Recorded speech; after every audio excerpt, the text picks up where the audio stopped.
Hi guys, welcome back to another Move Me Yoga Food Life episode.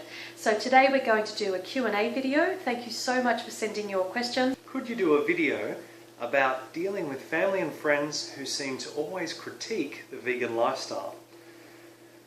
Good question. Very good question. So the first thing to keep in mind is that whatever approach you take with dealing with family or friends, questions from people, it could be work colleagues, whoever, your approach has to be very authentic. You have to be yourself.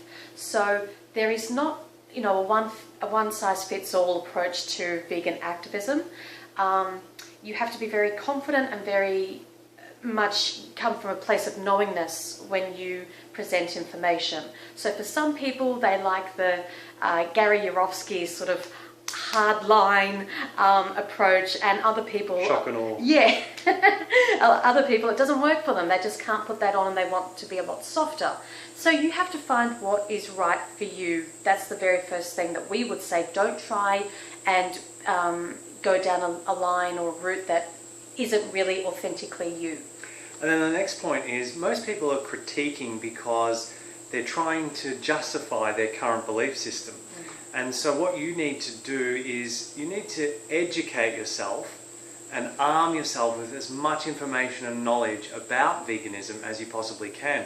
So watch documentaries, read online websites and articles, listen to podcasts, and just basically immerse yourself in all things veganism, so that when family and friends do raise objections and they critique the vegan lifestyle, you're armed with the information to just roll off the tongue, so to speak.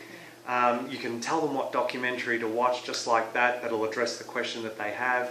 Have a few facts and figures up your sleeve. It's going to give you the confidence. As that family member or friend, you look like you know what you're talking about, Yep. and so they have confidence in what you're saying. Yeah, You have credibility. Exactly, and unfortunately a lot of people come from a very scientific perspective or a mind perspective, so that's why it's also good to have a few numbers, a few facts, instead of just coming from the ethical or the emotional side of veganism, which of course is actually the most important part, but it's good to have a few numbers, a few facts under your belt as well. And that also raises the thing that when you're speaking with someone, if you've got a limited time with them, you've got to work out where that person's coming from, what information is likely to do it for that person, in that moment. Again, knowing whether they've got a scientific mind or whether they're more, heart person or what have you. And an example of that would be, if you're speaking to a mother with children, then go the ethical, go the emotional route. Okay? If you're speaking to somebody who clearly has a health issue or is very overweight, go with the health perspective of veganism. If you're dealing with somebody that's all wrapped up in the environment and is installing solar panels and doing water tanks and whatever around their house, go with the environmental route. So pick your mark. Also, we undertook the World Peace Diet Facilitator and Mastery training programs, and we highly recommend those.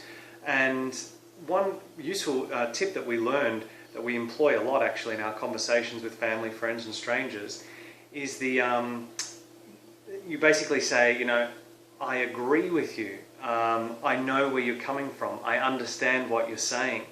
And I used to think the same thing until I learned that, blah, blah, blah. Yeah, exactly. Yeah. And that has a disarming effect on the person trying to critique the vegan lifestyle, because they expect the angry vegan response. And when you start by saying, I agree with you, I used to think the same way, bang, automatically you've disarmed them, and they're actually more open and receptive to your message, potentially. Because a lot of people think that you're born vegan, that you're born you're raised on tofu, and that's not the case at all. We didn't even know what veganism was when we were vegetarian. So just letting people know that you were also once in their shoes really disarms them. Creating common ground. Yeah, absolutely. That's a great way to start, but never back down. Always stick to your guns, always have the facts, and always be a voice for the animals. This is really important here. A lot of people shy away, especially when it comes to dealing with family and friends. They don't want to ruffle feathers, they don't want to rock the boat, they want to keep everybody nice and happy and keep relationships basically as they always have been. Maintain the status quo. Exactly. the animals really don't care about your relationships, your friendships, and your whatever. They just want the cruelty to stop, the suffering to end. So you need to be a voice. You always need to speak up. And ultimately, there is no counter-argument to veganism, as Gary Yourofsky says. So there is always an argument that you can give in support of your vegan lifestyle. Yeah. But the main thing we want to say here is don't argue. We don't put time and energy into people that simply aren't interested. Our situation is quite interesting where 99% of our families don't actually care. They don't ask us any questions. We'd love them to have conversations with us, but they're by and large apathetic. Yeah, they really just don't want to have the conversations. There are a few family members that do, and that's been fantastic. For the majority of people, we would say the last people that you're going to convert is your family and friends, especially family. The emotional ties are very strong and there's just that blockage. So don't waste your energy, basically. Don't waste your time. Divert that time and energy to people who are actually interested and open to the message. Don't argue. Don't try and go along to a family event or an occasion or meet up with friends and be that annoying, and I'm going to have to cop all their crap and I'm going to have to think of this and that. If that's happening, then those people are dragging you down. Create some distance. You don't have to go along to all of those occasions. You don't have to be so immersed in those friendships or those whatever. Just create a bit of distance, a healthy boundary. And a really good phrase to keep in mind here is those who mind don't matter.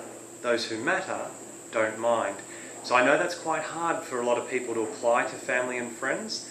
And yet it's very important for your sanity as a vegan not to be dragged down, because ultimately if they really truly care about you and love you, they will want to support your ethical lifestyle choice. They won't want to critique it or mock it. Even if they don't become vegan themselves, that's completely fine. They might not be interested at all. But there's a difference between not being interested and then making your life really difficult. So they can support you by just letting you be and do what you choose to do. There is a difference there. So don't let people bring you down. As Lucas said, they're not really your friends, basically. And, family's family, you're related by blood. How much interaction you have with them, that's your choice depending on what you're comfortable with. And everybody is different. Personally, we don't attend occasions like Christmas or Easter or anything that we know is going to be around animal foods. We personally choose not to be part of that violence, to be a witness to it.